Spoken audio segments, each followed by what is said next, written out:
অবশেষে সেই মাহেন্দ্রক্ষণ দীর্ঘ ১৭ বছর অর্থাৎ ৬,২০৫ দিনের অবসান ঘটল।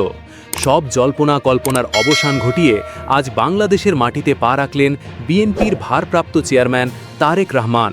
বিমানবন্দর থেকে ৩০০ ফিট পুরো ঢাকা এখন এক অভূতপূর্ব জনসমুদ্র। আজ বিমানবন্দরে নামার পর থেকে এখনও পর্যন্ত ঠিক কি ঘটল, কেমন ছিল সেই আবেগঘন মুহূর্তগুলো, চলুন দেখে নেওয়া যাক আজকের এই বিশেষ ভিডিওতে। আজ বেলা ১১:৪৫ লন্ডন থেকে আসা বিমান বাংলাদেশ এয়ারলাইন্সের সেই কাঙ্ক্ষিত ড্রিম লাইনারটি যখন ঢাকার রানওয়ে স্পর্শ করল, তখন শাহজালাল আন্তর্জাতিক বিমানবন্দরের বাইরে অপেক্ষারত লাখো মানুষ। বিমানে তার সাথে ছিলেন সহধর্মিণী ডাক্তার জুবায়দা রহমান এবং কন্যা ব্যারিস্টার জাইমা রহমান। বিমানবন্দরে তাকে স্বাগত জানান বিএনপির স্থায়ী কমিটির সদস্যরা। ১৭ বছর পর বিমানবন্দর থেকে বের হয়েই তিনি জুতো খুলে খালি পায়ে দাঁড়ালেন শিশির ভেজা ঘাসে, এক মুঠো মাটি হাতে তুলে নিলেন পরম মমতায়। এই দৃশ্যটি সামাজিক যোগাযোগ মাধ্যমে এখন ভাইরাল।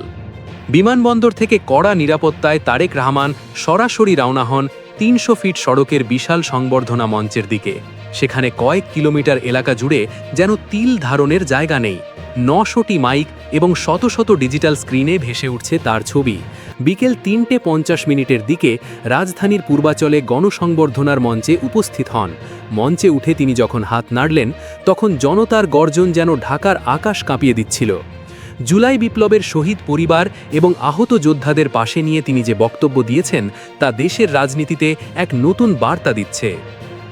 সংবর্ধনা শেষে তারেক রহমান সরাসরি সন্ধে ৫:৫৭ দিকে এবার কেয়ার হাসপাতালে প্রবেশ করেন। সেখানে চিকিৎসাধীন তার মা, সাবেক প্রধানমন্ত্রী বেগম খালেদা জিয়ার সাথে দেখা করেন তিনি। মা ও ছেলের সেই মিলন ছিল এক চরম আবেগঘন মুহূর্ত। হাসপাতালের ডাক্তার ও স্টাফরা জানিয়েছেন, এই দীর্ঘ বিরতির পর মাকে জড়িয়ে ধরে তারেক রহমানের চোখের পানি ধরে রাখতে পারেননি। সেখান থেকে তিনি এখন অবস্থান করছেন গুলশানের ফিরোজা ভবনে। পুরো ঢাকা শহর আজ অচল হয়ে গেলেও বিএনপির স্বেচ্ছাসেবক টিম এবং শৃঙ্খলা বাহিনীর কঠোর তৎপরতায় বড় কোনো বিশৃঙ্খলা ঘটেনি।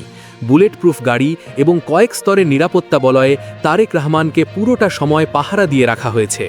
তারেক রহমানের এই স্বদেশ প্রত্যাবর্তন কি বাংলাদেশের রাজনীতিতে নতুন কোনো বিপ্লব ঘটাবে? আপনার অনুভূতি আমাদের কমেন্ট করে জানান। ভিডিওটি ভালো লাগলে লাইক দিন এবং পরবর্তী আপডেট পেতে এখনই চ্যানেলটি সাবস্ক্রাইব করে বেল আইকনটি চেপে রাখুন। ধন্যবাদ।